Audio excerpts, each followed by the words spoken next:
Hello and welcome to FM Review. I'm your host, Freddie Robinson, and in today's video I'll be going over the Casio G-Shock Model 100CF-1A9CR.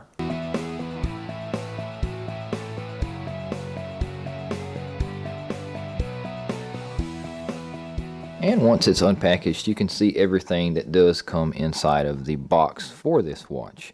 You get a little warranty card, you get the instruction manual or the owner's booklet that tells you how to use the watch. You get the little price tag that comes with the watch, and it tells you what the model is, GA100CF-1A9. It does tell you the price. This is $120. And then you get the tin can that the watch comes in, as well as some nice padding that supports the watch.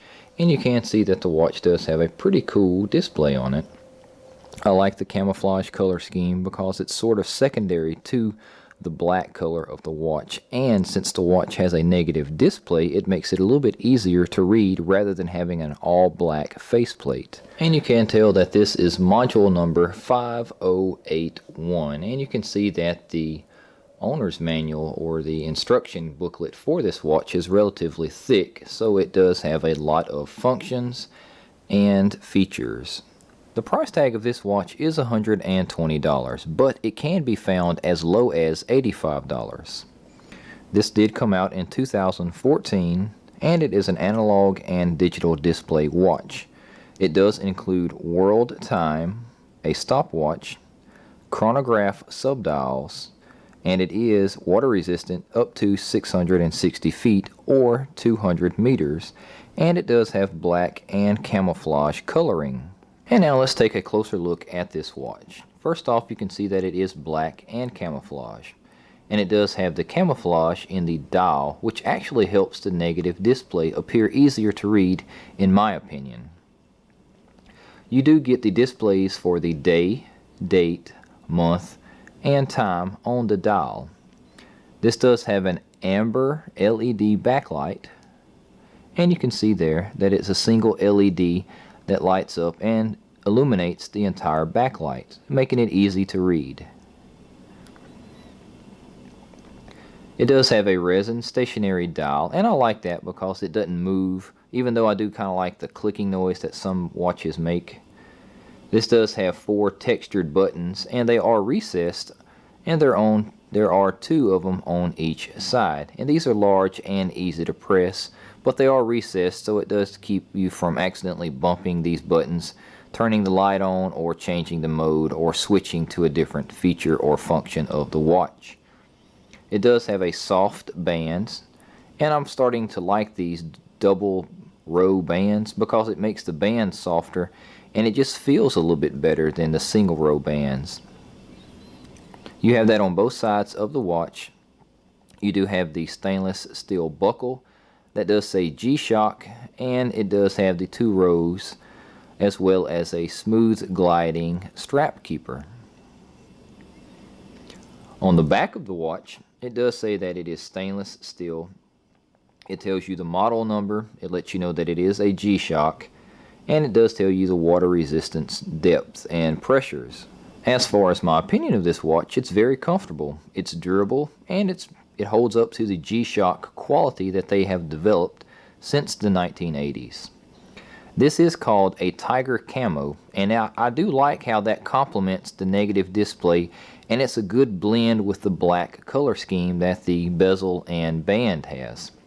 It has a tactical military appearance and feel to it. This does have a nice, large, and easy to read faceplate, but it does have that negative display, and you can see in certain angles and certain lighting elements that it can be a little bit hard to read the digital displays. This watch has 4 buttons. The top left is adjust, the bottom left is mode, the top right is reverse, and the bottom right is forward. By pressing the mode button one time, you are taken to the stopwatch. And you can see where it says STW and lap. In order to start the stopwatch, you would press the lower right button. And you can see how those seconds count down. To stop that, you would press the same button, and you can notice the chronograph dial in the very top center spins around.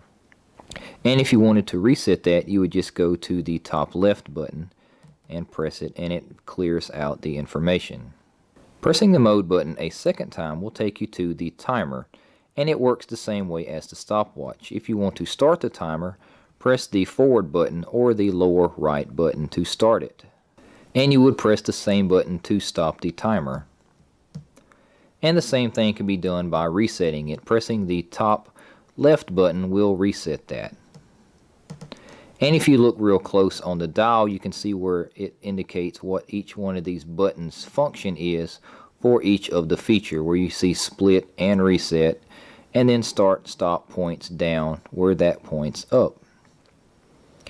And again, if you press the mode button a third time, you are taken to the world time setting. And for the world time, you do have 48 cities and 29 time zones, and those can be changed by pressing the buttons here. You have YTO, I'm thinking maybe Tokyo or something of that sort, and then go back up to whatever that you would want to do. Pressing the mode button a fourth time will take you to the alarm function. And you can see that the alarm is set to snooze, but it is off.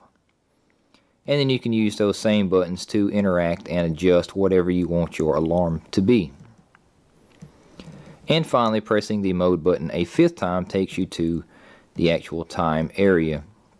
And this is where your normal functions of timekeeping is at. And now I'll go through the steps of setting the time for this watch. In your normal timekeeping mode, just hold down the adjust button, and you'll notice that the time zone starts to flash, and you want to make sure you set the time zone first, because that's going to set some of the time related intervals and things that are important to this watch, like your daylight savings time and stuff like that.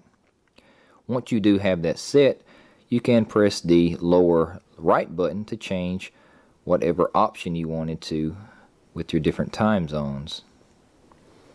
And you can cycle through those down or up by pressing the forward or reverse button as they are labeled.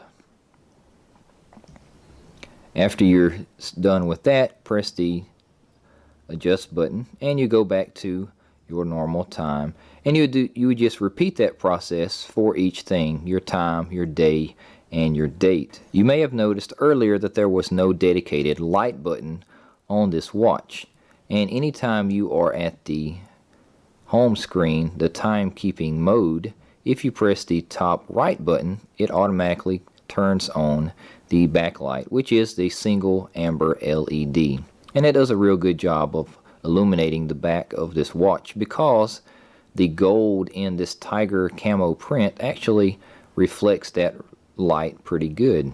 This watch costs between $120 and $85. It came out in 2014, and it is an analog and digital watch. It does have a digital LCD and a negative display. It has a round dial with a mineral dial window. It does have black and tiger camo color scheme. You do have a camouflage dial with a green dial color. This has a stationary resin bezel and band. And you do have AM and PM as well as numeric time displays.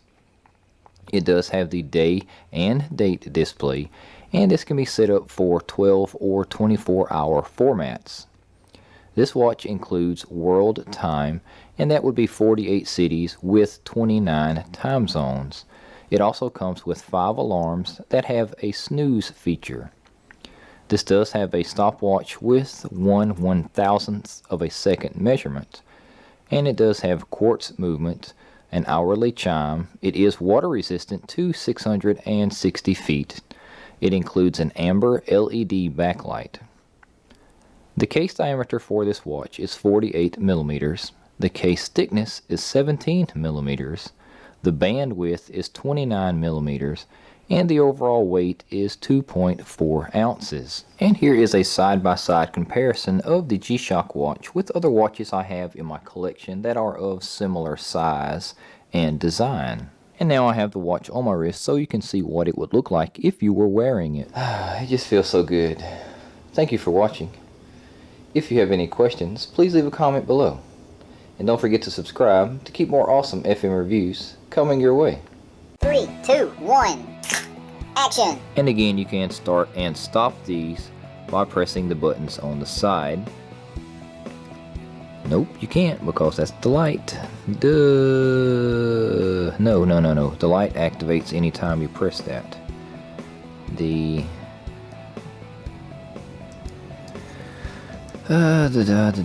This wasn't meant for me to record this today.